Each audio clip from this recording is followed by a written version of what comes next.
Centrum Kocúrkovo je určené pre rodičov a deti predškolského veku, ale tiež žiakov základných škôl. Poskytujeme sociálne poradenstvo, nízkoprahové služby a rôzne kultúrne a rozvojové podujatia. Takéto centrá sú podľa odborníkov veľmi dôležité. Jednak majú posilniť také pozitívne vedomie Rómov, že nie sú tí, o ktorých sa nikto nezaujíma, ktorí sú bezvýznamní a tak ďalej, že majú istú spoločenskú potrebnosť, spoločnosť ich potrebuje, že dokážu niečo v živote robiť. Ďalším významom centra je predškolská výchova a ukázanie pozitívnych príkladov pre Rómov. Budeme sa čo najviac snažiť zapájať deti a rodičov do príprav a realizácie aktivít. Preto aj chceme vychádzať z toho, čo oni chcú, čo by chceli robiť, prípadne v čom sú dobrí. Deti budú môcť navštevovať spevácky, remeselnícky, hudobný, divadelný, ale aj prevenčný krúžok. V októbri čakajú členov centra Kocúrkovo návštevy po rodinách, kde zistia potreby a problémy Rómov. Krúžky pre deti budú bývať 4 dni v týždni a jeden deň budú určené pre ich rodičov. Na záver všetci prítomní zanechali svoj otlačok prsta a takisto aj želanie centru Kocúrkovo. Anežka Hrdá, Mestská televízia Trnava.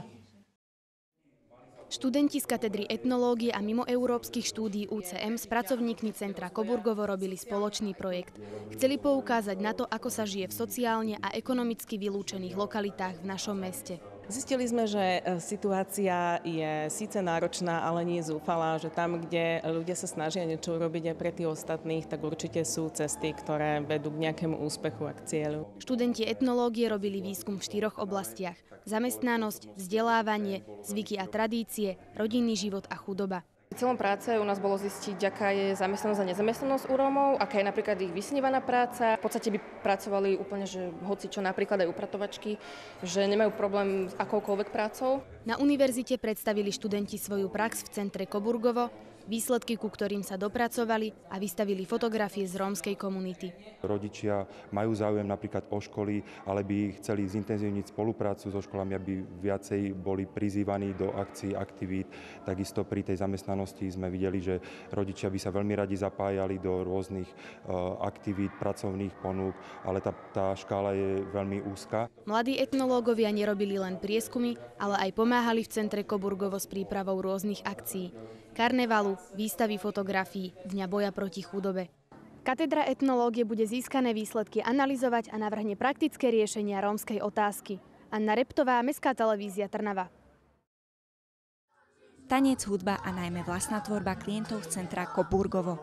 V tomto duchu sa niesol ich jesenný bašavel, no akcia mala aj hlbší význam. Cieľom činnosti našej organizácie je pomôcť začleniť sociálne vylúčených obyvateľov mesta do spoločnosti. Riešime ich problémy, ktoré majú v škole, v domácnosti, a takisto sa snažíme potom hľadať a rozvíjať talenty prostredníctvom speváckých aktivít, rôznych interaktívnych hier, aktivít pomocou napríklad interaktívnej tabuly, ktorú máme v centre, a rôzne športové činnosti. Ja mám na starosti nízkoprahové aktivity v našom komunitnom centre. Navštevujú to vlastne deti od 8 do 18 rokov. Vedieme ich k tomu, aby v živote niečo dosiahli, a zároveň cítime to, že z tej druhej strany nás naozaj majú radi a my máme radi. Mladým umelcom sa v komunitnom centre páči a svoje aktivity plánujú rozvíjať aj v budúcnosti.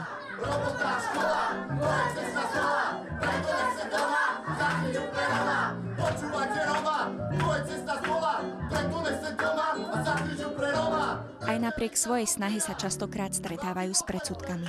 Títo chlapci vo svojom texte repujú vlastne, že iba zdravý úsudok rozbije predsudok, takže to je celé v tom povedané asi. Mnohé rodiny nemajú prístup k bežným veciam a práve centrum Coburgovo je jednou z možností, kde sa mladým ľuďom dá pomôcť. Nikol Vargová, Mestská televízia Trnava.